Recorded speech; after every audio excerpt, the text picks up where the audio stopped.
በጣም የተለያዩ ጠባይ ያሳዩት በደንብ አድርጎ ታግሷቸዋል። አንዳንዶች የግብጽን ሽንኩርት የሚናፍቁ ከህዝቡ መካከል የነበሩ ሰዎች ናቸው። የግብጽ ሽንኩርት የሚናፍቁ ማለት በእኛ የመጡበትን የእንትናንትና ኃጢአታቸውን የሚናፍቁ ክርስቲያኖች አሉ። በጣም ብዙ ሰው በጣም ነው የሚያሳዝነው። ተስተካክሎ ቤተክርስቲያን መምጣት ይፈልጋል። ብዙ ነገሮቹን ትቶ ብዙ ነገሮቹን አውልቆ ብዙ ነገሮቹን አራግፎ ንጹህ ሆኖ መምጣት ይፈልጋል። ንጹህ የሚሆነው ሰው ከእግዚአብሔር ጋር ሲሆን እንጂ በራሱ አይደለም። ክርስቶስ እኛን የሰበሰበን ለምንድን ነው? ጻድቅ ሆነን ነው? ኃጢአተኞች ስለሆንን እኮ ነው። ከኃጢአተኞች ጋር መብላት የማያፍር አምላካችን እውነት ስሙ የተመሰገነ ይሁን። እግዚአብሔር እየጠበቀን ስንት እኮ ያራቀብን ነገር አለ። እየፈለግነው እኮ ሊሆን ይችላል። እኛ ያስፈልገናል ብለን ለምነናል። ይሄ መሆን አለበት ብለናል። እግዚአብሔር ግን ጥቂት 1 ዓመት 2 ዓመት 3 ዓመት ያዘገየዋል። እኛ ስንረሳው እሱ ስቦ ያመጣዋል። አንድ ቀን አለመኖር እንዳለ ረሳችሁት እንዴ ክርስቲያኖች? አንድ ቀን እንደመሸ የማይነጋበት ቀን እንዳለ ዘነጋችሁት እንዴ? አበላሃለሁ ማለት እጅና እግርህን አጣጥፈው ቁጭ በል ማለት አይደለም። አንተ የሚጠበቅብህ መብረር አለብህ ማለት። የከበደን እኛ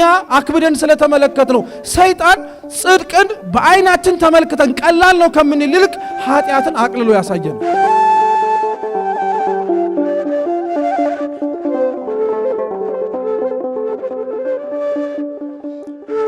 እስራኤላውያን ከግብጽ ባርነት ከወጡ በኋላ 2 ጊዜ ተቆጥረዋል።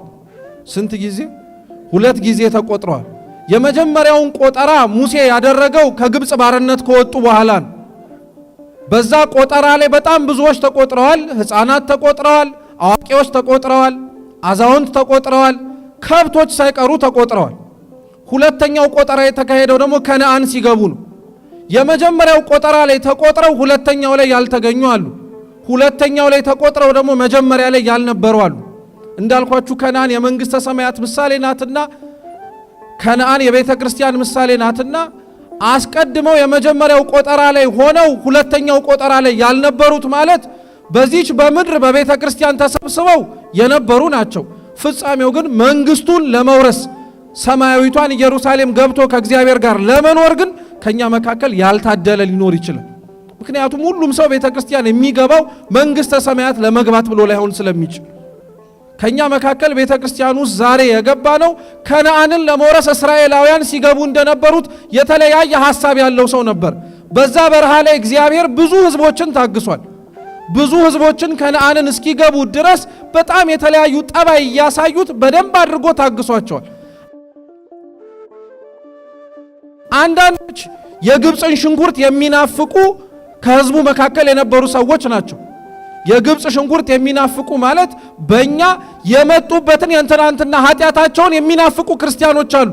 እዚህ ተቀምጬ ቃለ እግዚአብሔር ከምማር ቤተ ክርስቲያን ተቀምጬ ጊዜን ከማባክን ምን አለ ቅድም የተጀመርኩትን ትላንትና ላረገው ያሰብኩትን ከዚህ ስወጣ ለማረግ ያሰብኩትን ባረግ ኖሮ ብሎ የሚያስብ ሰው አለ። የግብጽ ሽንኩርት የትላንትና ህይወቱ የሚናፍቀው ጣዖት የሚያመልክ ማለት በመሰረቱ ክርስቲያኖች ባዕድ አምልኮ ውስጥ ያለ ብቻ አይደለም። ጣዖት የሚባለው ከእግዚአብሔር በላይ የሆነ ነገር በሙሉ ጣዖት ነው የሚባለው። ገንዘብ ጣዖት የሆነበት ሰው አለ። ራሱ በራሱ ደግሞ ጣዖት የሆነበት ሰው አለ። ከልክ በላይ ከእግዚአብሔር በላይ ለራሴ ይጨነቃለሁ ብሎ የሚያስብ ከልክ በላይ ከእግዚአብሔር በላይ እኔ ለራሴ አውቃለሁ የሚል እንዴት ደካማ ፍጥረት እንደሆነ ሰው ልጅ እኮ ክብሩ ምንም ያክል እንኳን በሰማያውያን ወገን ዘንድ የሚመሰገን ከሰማያት ወገን ካሉት ከመላእክት ጋር አብሮ የመቀመጥ ጸጋ ቢኖረውም የሰው ልጅ እንደዚህ የተከበረው የሰው ልጅ ደግሞ አፈር ነው፣ ትቢያ ነው። ምንም ይህ ግባ የማይባል እኮ ነው።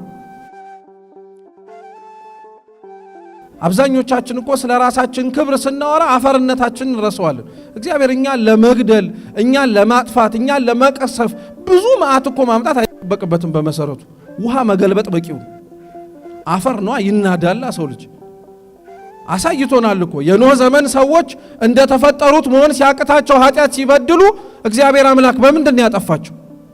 መልሱ እንጂ በውሃ እኮ ነው ያጠፋቸው። እሳት አላዘነበባቸውም። ራሱ ውሃ በቂው ነው። የሰው ልጅ ሰውነቱን የሚታጠብበት ሕይወት ይሰጠኛል ብሎ የሚጠጣው ውሃ እሱን ለመግደል በቂ ነው። እሱን ለማጥፋት በቂ ነው። እንደዚህ ጣዖት የሆነባቸው የራሳቸውን ሰውነት ያከብር ነበር እግዚአብሔር። እኚህን በሙሉ እየታገሰ ነበረ። እኛንም እዚህ ውስጥ ያለነው ስንቶቻችንን እግዚአብሔር እኮ ታግሶናል። ቤተ ክርስቲያንን እንዳላት ክብር እኛም እንዳለን ማንነት ሳንሆን እየመጣን ነገር ግን እግዚአብሔር ይጠብቀናል። ለምን መሰላችሁ? ሰው ልንሆን የምንችልበትም ታንጸን ተስተካክለንም ልንወጣ የምንችለው እዚህ ስለሆነ ነው።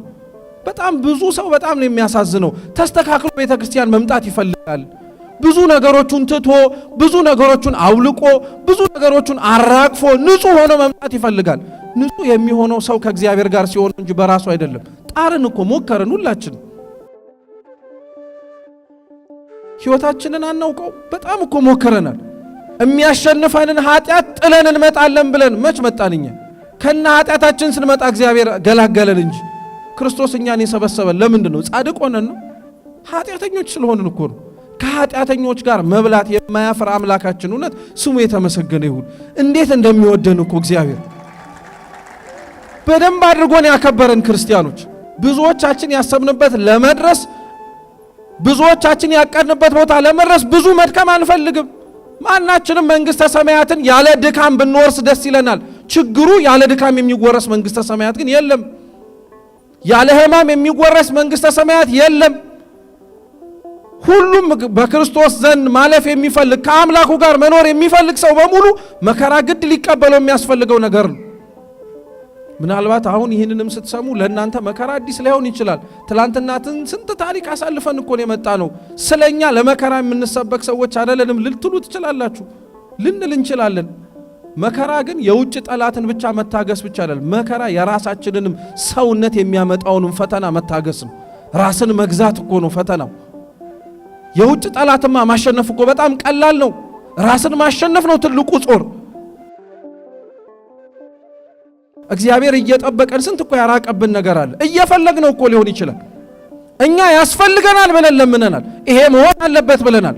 እግዚአብሔር ግን ጥቂት 1 ዓመት 2 ዓመት 3 ዓመት ያዘገየዋል። እኛ ስንረሳው እሱ ስቦ ያመጣዋል።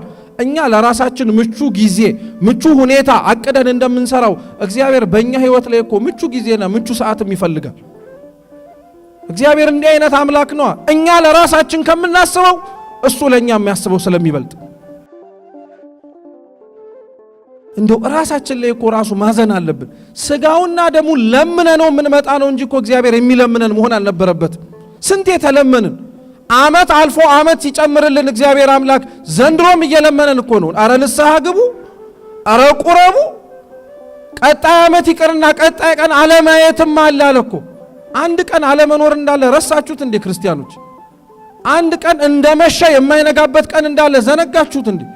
እግዚአብሔርን ትላንትና በለመነው ልመና ዛሬ የሚጠራጠረው ሰው የለም ከኛ መካከል። ትላንትና አብልቶን ዛሬ ማያበላን የሚመስለው፣ ትላንትና አጠጥቶን ዛሬ ማያረካን የሚመስለው፣ ትላንትና አልብሶን ዛሬ ማያለብሰን የሚመስለው ሰው አለ። በጣም እኮ ነው የምንገርመው። እግዚአብሔር በዚህ ይገመታል? ደካማ ሆነን ነው እንጂ ክርስቶስ እኮ ነግሮናል። ከላይ ከሰማይ አዕዋፋት እኮ እንደምንበልጥ ነግሮናል። በምድር ላይ ካሉ አበቦች እንደምንበልጥ ነግሮናል እኮ። የሰማይ አዕዋፋትን ተመልከቷቸው፣ አይዘሩም፣ አያጭዱም፣ አይኮተኩቱም። ነገር ግን እግዚአብሔር ምግባቸውን ይሰጣቸዋል አለ። ግን ልብ በሉ አይበሩም አላለም። እስኪ አይበሩም በሉ አላለም። በሉ እስኪ አዎ፣ አይዘሩም ብሏል፣ አያጭዱም ብሏል፣ አይኮተኩቱም ብሏል። ግን አይበሩም አላለም። አበላሃለሁ ማለት እጅና እግርህን አጣጥፈው ቁጭ በል ማለት አይደለም። አንተ የሚጠበቅብህ መብረር አለብህ ማለት ነው። በረው ስለበረሩ ተነስተው ክንፋቸውን ስላማቱ ግን ሳይሆን እግዚአብሔር ቸር ስለሆነ እህል ይሰጣቸዋል። የምድርንም እጽዋቶች ተመልከቱ። ሰሎሞን በጊዜው ካደረጋቸው ድንቅ ልብሶች በላይ ፈትሎ አልብሷቸዋል አለ እግዚአብሔር። ሰሎሞን የለበሰውን ልብስ ለመልበስ ጠቢበኛ ልብስ ሰፊ ፈልጎ ነበረ። እግዚአብሔር የኛን ቆዳ ሲያለብሰን ማን አልብሶት ማን ጥበበኛ ሰፍቶት ነው ከሱ ውጪ? ታዲያ ክርስቶስ ምን አለ? ጽድቁንና መንግስቱን ሹ፣ ሌላው ምን ያደርግላቸዋል? ጨምርላቸዋል። እኛ አገላበጥ ነው። እኛ ሌላውን ነገር አስቀድመን እየጠየቅን ጽድቁንና መንግስቱን በኋላ ላይ እንዲመጣ ነው የምንፈልገው። አብዛኞቻችን እኮ መንግስተ ሰማያት እንድትመጣ እንደምንናፍቀው ሁሉ ትንሽ ዘግየት ብትል ደስ የሚለን ለምን እንደሆነ ታውቃላችሁ? ያልገባነው ንስሐ ሳስቦን እኮ ሳይሆን ልንሰራው ያቀድናቸው ብዙ ኃጢአቶች ገና ስላሉ እኮ ነው። ወተን ለመስራት እኮ እያሰብን ነው። እኛ እዚህ ተቀምጠን ገና የቀረንን በደል ማለት ነው፣ ገና የምናስበውን ኃጢአት። ክርስቶስ ለኛ ህይወትን የሰጠን እየሞተ ነው። እኛ ለክርስቶስ ህይወት መሆን የምንፈልግ ከሆነ መከራውን መቀበል አለብን። ቅዱስ ጳውሎስ ለዛ ነው የቆላሲስ መልእክቱ ምዕራፍ 1 ቁጥር 28 ላይ እንዲላል፣ በደንብ አረጋችሁ ስሙ። ክርስቶስ አካሉ ለሆነችው ለቤተ ክርስቲያን የተቀበለውን መከራ እናንተም በጥቂቱ ተሳተፉት ዘንድ እለምናችኋለሁ ይላል። እየሰማችሁ ክርስቶስ ለቤተ ክርስቲያን የተከፈለው መከራ ማለት ለኛ የተቀበለው ማለት ነው። መስቀሉ ያ ነበረ። አይተውት የዳኑ አሉ። መስቀሉን አይነ ስጋቸው ተከፍቶ ለተመለከቱት ሰዎች አይደለም፣ በህሊናቸው ላዩት። ስንት ጊዜ መስቀል እኮ አይተናል፣ ተሳልመናል፣ በእጃችን ዳሰነዋል፣ አንገታችን ላይ አድርገነዋል። እንዲህ አድርገነው ግን ኃጢአት ስንሰራ በደል ስንሰራ ይጨንቃል አይደል? እንደው አንገተ ላይ ማህተብ አድርገህ እንደው መገኘት የማይገባ ቦታ እኮ ያለው ሲባል አንዳንዱ አንገቱ ላይ ያለውን ማህተብ ይሸፍናል። እንዴ አንገት ላይ ማህተብ መሸፈን ማለት ክርስትናን መደበቅ የሚመስለው ሰው እኮ የዋህ እኮ ነው።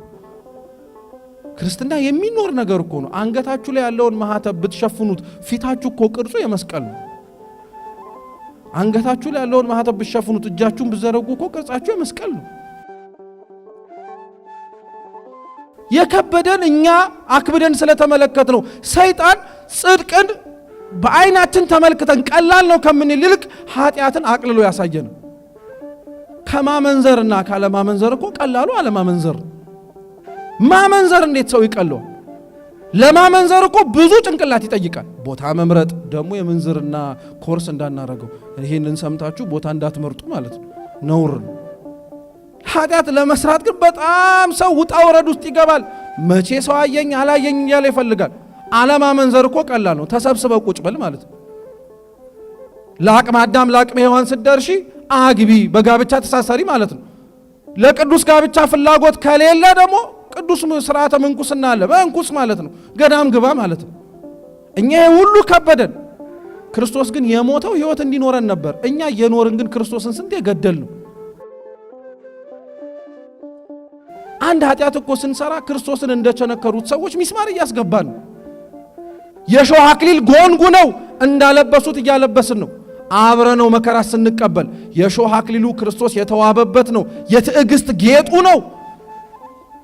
የሾህ አክሊሉን አልተጸየፈውም ክርስቶስ። አመመኝ አውልቁልኝ አላለም። እውነት ከክርስቶስ ጋር ለመኖር የታደለም ሰው መከራው አይሰቀው። እያንዳንዳችን የተጠራ ነው ወደ ጎልጎታ ጉዞ ልናረግ ነው። ጌታችን የተሸከመውን መስቀል ይዞ ሲጓዝ ወድቋል። እኛ መከራችንን ይዘን የምንኖረውን ህይወት ስንኖር እንወድቃለን።